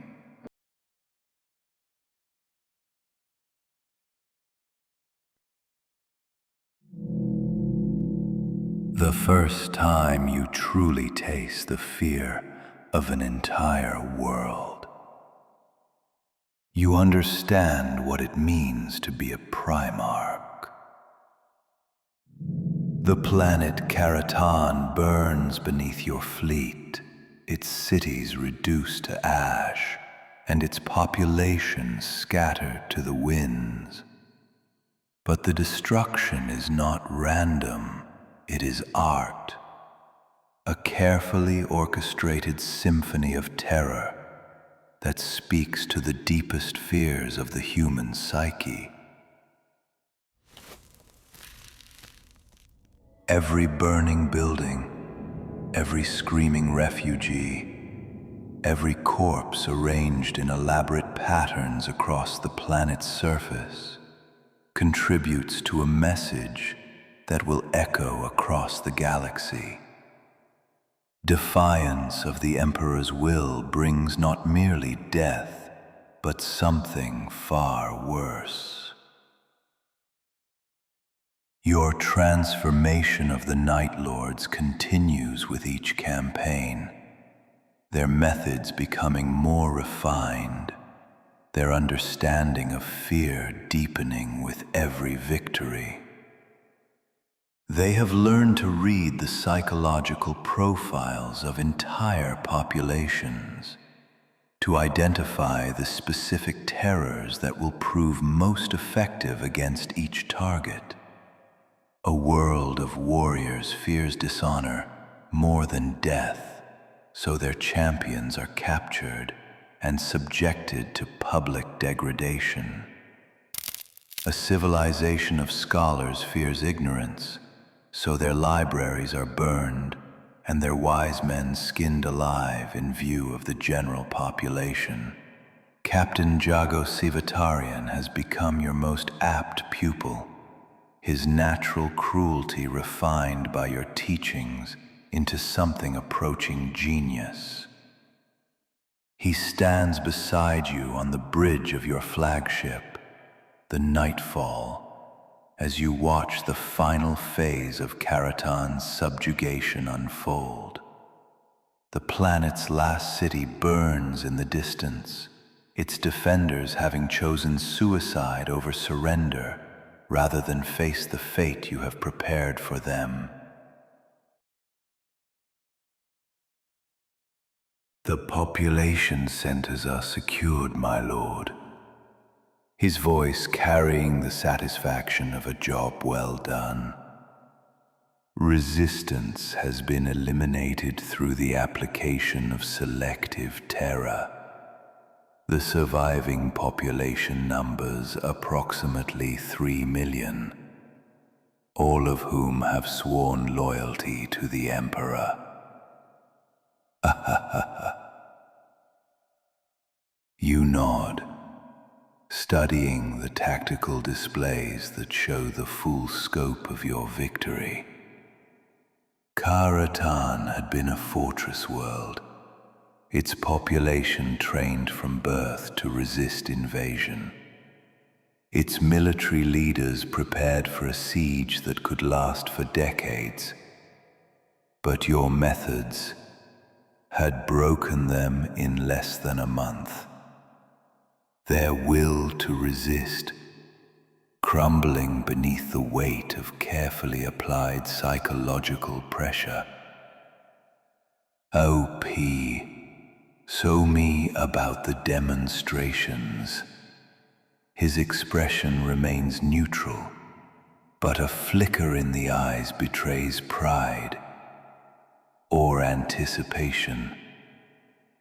The enemy commanders were taken alive during the initial assault and subjected to public interrogation. Their confessions were broadcast to the entire population, followed by educational displays designed to illustrate the consequences of continued resistance.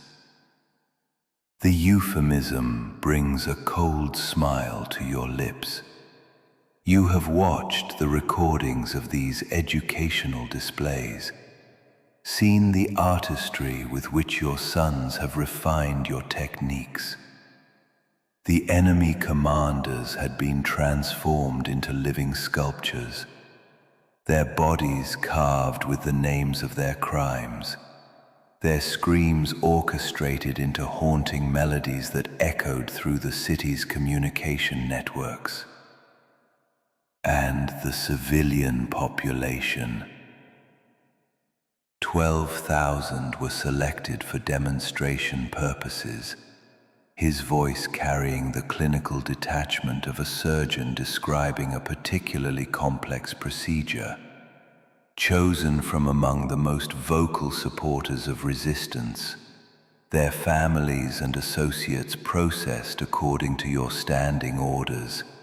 The displays were arranged in the city's main squares, visible from orbit. You have seen these displays as well. Elaborate arrangements of human remains that tell the story of Karatan's fall in a visual language that transcends mere words. The bodies have been positioned to create patterns that speak of the futility of resistance, the inevitability of imperial victory, and the terrible price of defying your will.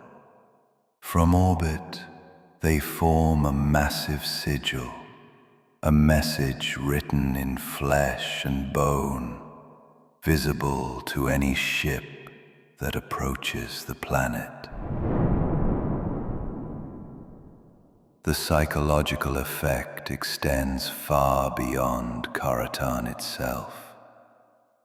Word of your methods has spread through the surrounding systems, carried by traders and refugees who have witnessed the fate of those who oppose you.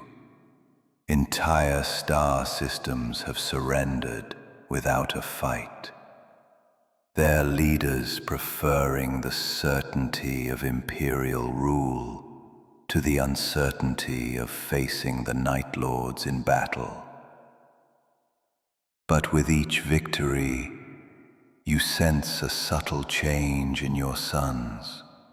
The clinical precision of their early campaigns has given way to something more visceral, a growing appetite for the fear they inspire. They have begun to compete among themselves, each one trying to devise more creative, more horrifying methods of breaking their enemy's will. What began as tactical necessity has become something approaching addiction. The change is most evident in the newer members of the Legion, those recruited from the criminal underworld of Nostramo. These warriors bring with them a natural understanding of fear and violence, less refinement needed than the disciplined Terran recruits. But they also bring something else, a hunger for suffering that goes beyond mere tactical necessity. Squad Sergeant Curze is representative of this new breed. A former enforcer for one of Nostramo's criminal syndicates, he has adapted to Astartes' enhancement with disturbing ease. His armor is decorated with the preserved faces of his victims, arranged in patterns that tell the story of each campaign. His weapon bears notches for every enemy he has killed, but also for every scream he has extracted, every mind he has broken. The flesh is weak, my lord, but the spirit can be made to endure so much before it breaks. We have learned to stretch that endurance, to make each moment of suffering count. You study his face, seeing the hunger that burns behind his eyes. This is not the clinical precision you intended to teach, but something more primal and dangerous. Your sons are becoming addicted to the fear they inspire, using it not just as a tool of warfare, but as a source of personal satisfaction. The visions show you glimpses of the future, your warriors transformed into something barely recognizable as human, their bodies decorated with the preserved remains of their victims, their minds consumed by a hunger for fear that has replaced their original purpose. You see worlds burning, not for strategic reasons, but for the simple pleasure of watching populations scream. And you understand, the cure you have created might be worse than the disease it was meant to address. But you also see the effectiveness of these methods, the way they have revolutionized the pace of the Great Crusade. Worlds that would have required years of siege warfare now fall in weeks, their populations broken not by superior firepower, but by the systematic application of terror. The Emperor's vision of a unified galaxy is being realized faster than anyone had dared to hope, and your Legion is at the forefront of that achievement. Your next target is the Shirao system, a cluster of worlds that have formed a defensive alliance against Imperial expansion. Their military leaders are experienced and well-equipped, their populations disciplined and prepared for war. Intelligence reports suggest that a conventional assault would require the deployment of multiple legions and result in massive casualties on both sides. Instead, you choose a different approach. Say, the campaign begins not with orbital bombardment or ground assault, but with a single ship entering the system under a flag of truce. The vessel's captain requests permission to address the system's leadership, claiming to carry terms for a negotiated surrender. The Shirao leaders, desperate to avoid the fate that has befallen other worlds, agree to the meeting. They gather in the system's administrative center, a space station that orbits the primary world, prepared to hear what they assume will be demands for tribute or vassalage. Instead, they find themselves witnesses to a demonstration that will haunt their dreams for the rest of their lives. The diplomatic vessel proves to be a carefully disguised assault craft, its holds filled not with negotiators, but with your most skilled Terra troops. The station's defenses are neutralized with surgical precision, but the defenders are not killed, they are captured and transformed into living examples of what resistance brings.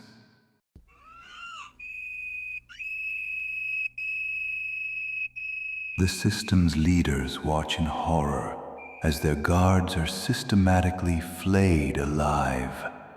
Their screams broadcast through the station's communication systems.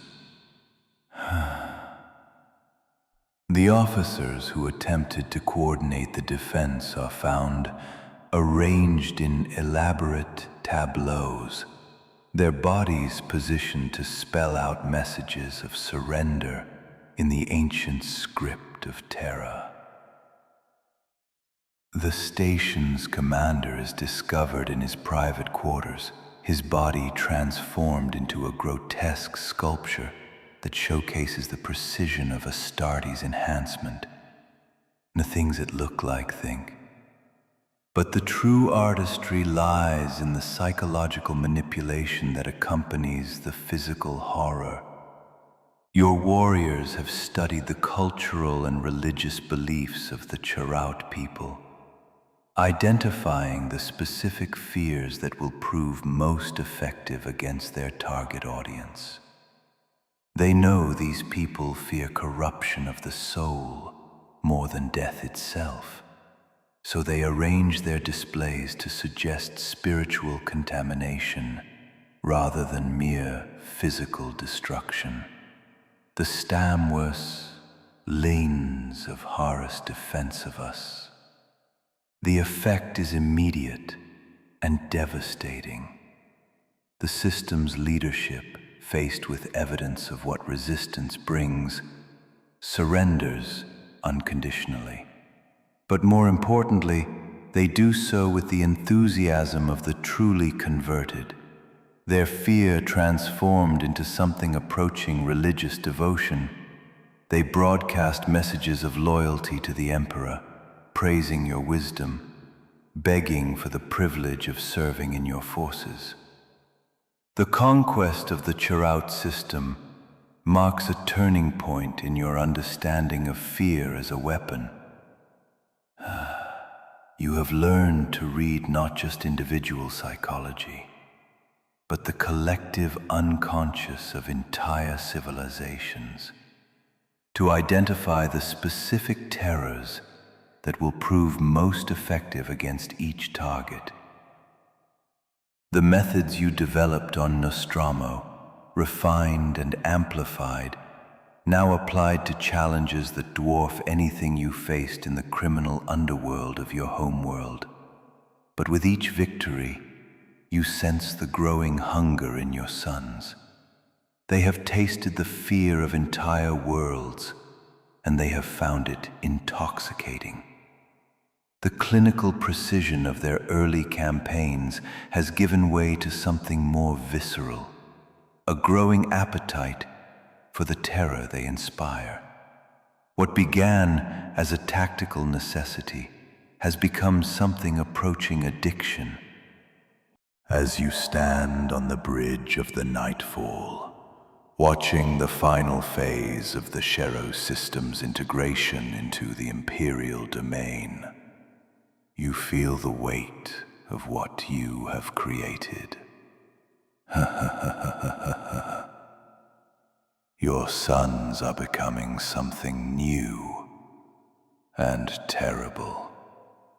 Warriors who wield fear as others wield bolt rifles.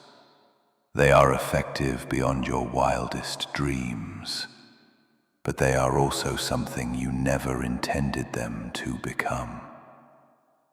The visions show you glimpses of the future, your warriors transformed into monsters, their hunger for fear consuming everything they touch. You see worlds burning, not for strategic reasons, but for the simple pleasure of watching populations scream. And you understand, the methods you have perfected might ultimately consume not just your enemies, but your allies as well. But for now, you are content to guide their development. The Night Lords have found their identity, and the galaxy is learning to fear the night as much as you do. The taste of fear has become intoxicating, and your sons hunger for more with each passing day. The real question is whether you will be able to control what you have created, or whether your legacy will be the transformation of the galaxy's protectors into its most feared predators. The moment you receive word that Horus has turned against the Emperor, you feel no surprise, only the cold satisfaction of prophecy fulfilled. The visions have shown you this moment countless times, the inevitable fracturing of the brotherhood that was never meant to last. As reports flood in from across the galaxy, speaking of loyalist forces massacred and worlds burning in civil war, you find yourself studying the tactical displays with the detached interest of a scholar examining a particularly complex theorem.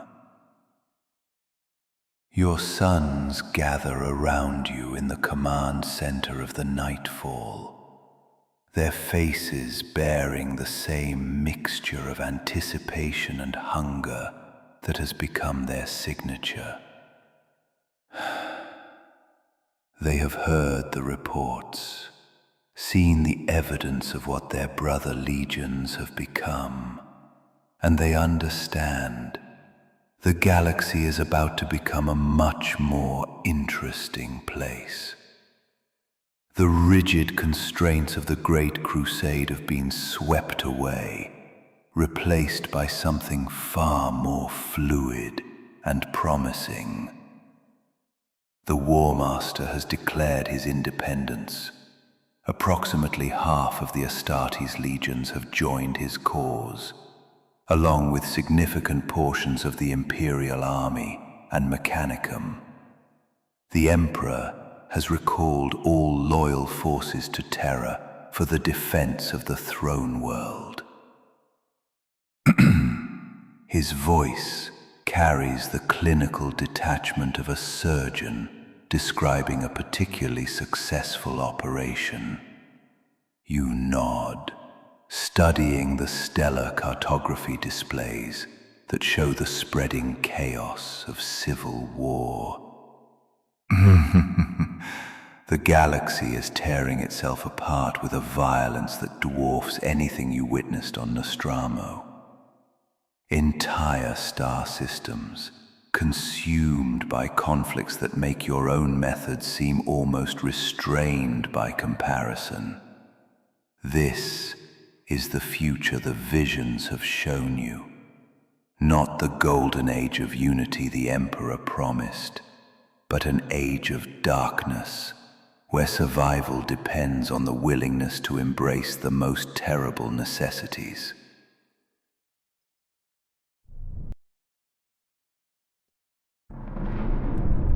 What are our orders? Sevitarian asks, though you can see in his eyes that he already knows the answer.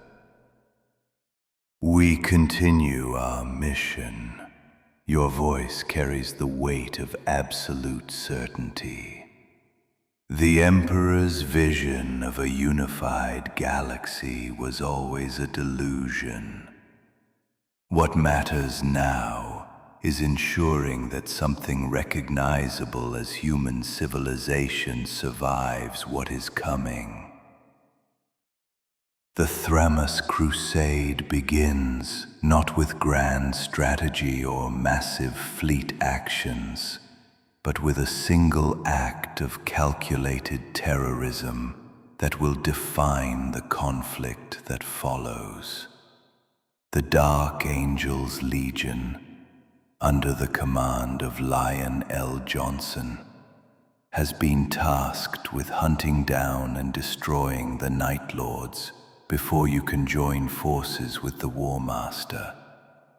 Their fleet approaches the Thramas system with the confidence of warriors who have never faced an enemy willing to embrace the full spectrum of human darkness.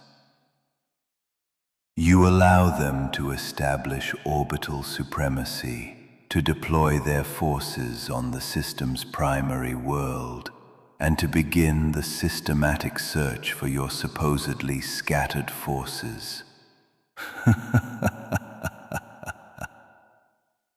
The Dark Angels fight with the methodical precision that has made them legendary. Their battle brothers advance through the system's industrial complexes with textbook efficiency, but they are hunting an enemy that does not exist, at least not in the form they expect. The real Night Lord's fleet waits in the system's outer reaches, hidden among the debris fields and asteroid belts that dot the region.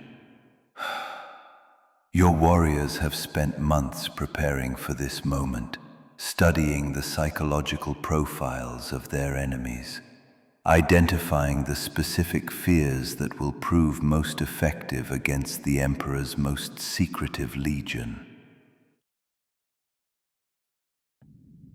The campaign begins with the systematic elimination of the Dark Angel's support structure. Supply convoys disappear without a trace. Their crews found days later arranged in elaborate tableaux that speak of deaths so terrible, even veteran Astartes recoil in horror.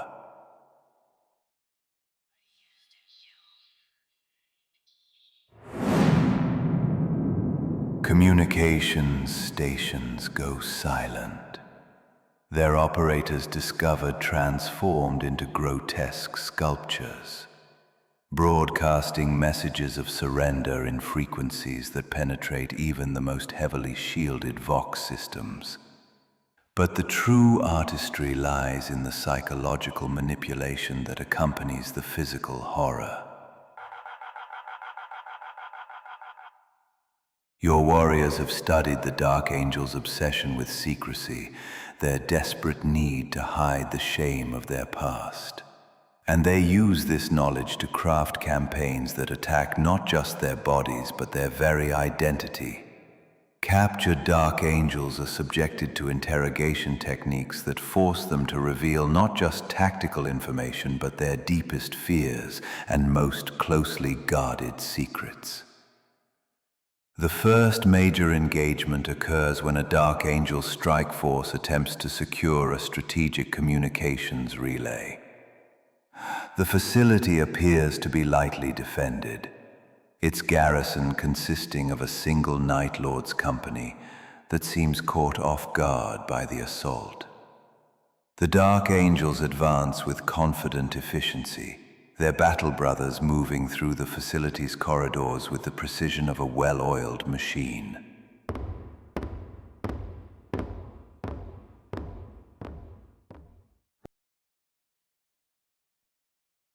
But the facility is not what it appears. The corridors have been transformed into a maze of psychological warfare, their walls decorated with the preserved remains of previous Dark Angels' captures. The lighting has been carefully adjusted to create shadows that seem to move independently, while the air circulation systems carry the scent of fear and decay. Most disturbing of all, the facility's communication systems broadcast the confessions of captured Dark Angels, their voices describing the shameful secrets their legion has spent centuries trying to hide. The Night Lord's defenders do not fight a conventional battle. Instead, they conduct a systematic demonstration of the futility of resistance. Their actions designed to break not just the Dark Angels' tactical formation, but their psychological cohesion. Individual warriors are separated from their squads, subjected to interrogation techniques that force them to confront the contradictions in their loyalties.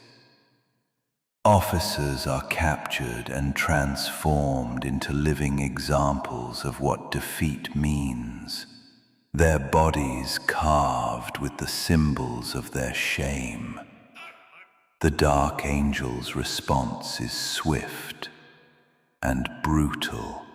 They call down orbital bombardment on the facility, reducing it to radioactive ash rather than risk further psychological contamination. But the damage has been done. The confessions of their captured brothers have been broadcast across the system, and the secrets they've spent centuries hiding are now known to every Night Lord's warrior in the region. Lion L. Johnson himself arrives in the system within days, his flagship leading a fleet that dwarfs your own forces. The Lion is a Primarch of legendary skill, his tactical genius matched only by his absolute dedication to the Emperor's cause.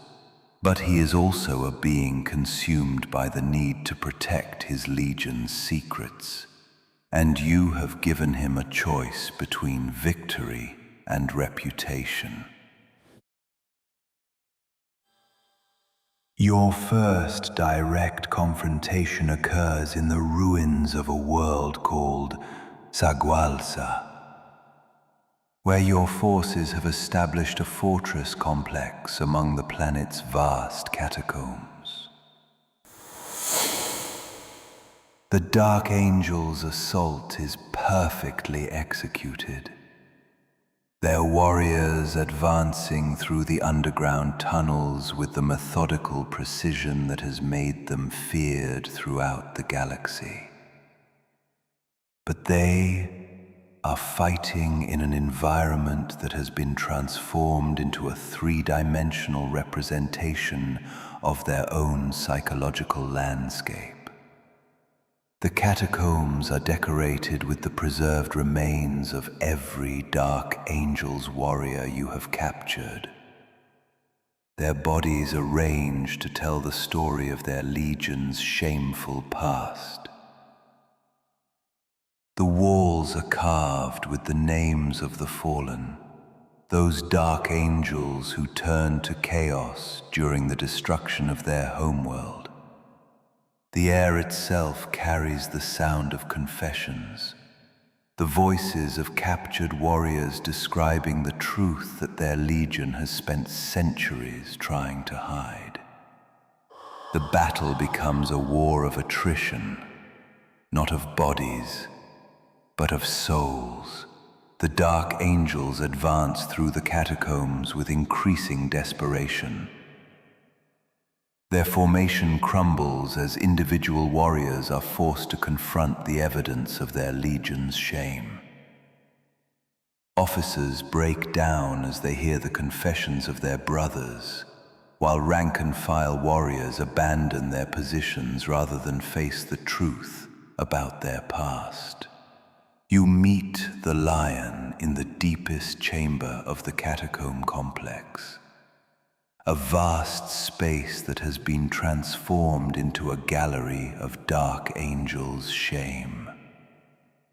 The preserved faces of his captured warriors line the walls, their expressions frozen in moments of absolute terror. Between them hang banners that tell the story of the fallen, each one crafted from the flayed skin of a Dark Angel's veteran.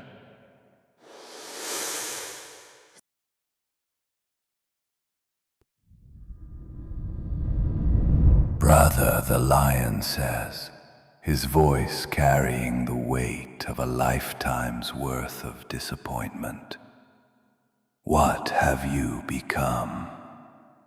You study his face, seeing the pain that lurks beneath his martial facade. "I have become what I was always meant to be." Your voice carries the certainty of hard-won experience. The darkness that reveals truth, the fear that strips away pretense, the mirror that shows us what we really are. The duel that follows is not a battle between warriors, but a confrontation between philosophies. The lion fights with the methodical precision of a master swordsman, his blade describing perfect arcs as it seeks to end the conversation with your death. But you fight with the fluid grace of a predator, your movements designed not just to wound, but to educate.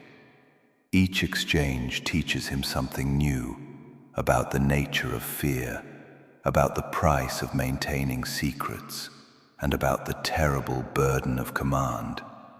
You show him through action what words could never convey, that the line between justice and cruelty is thinner than he wants to believe, and that the methods he condemns might be the only ones capable of preserving what he claims to protect.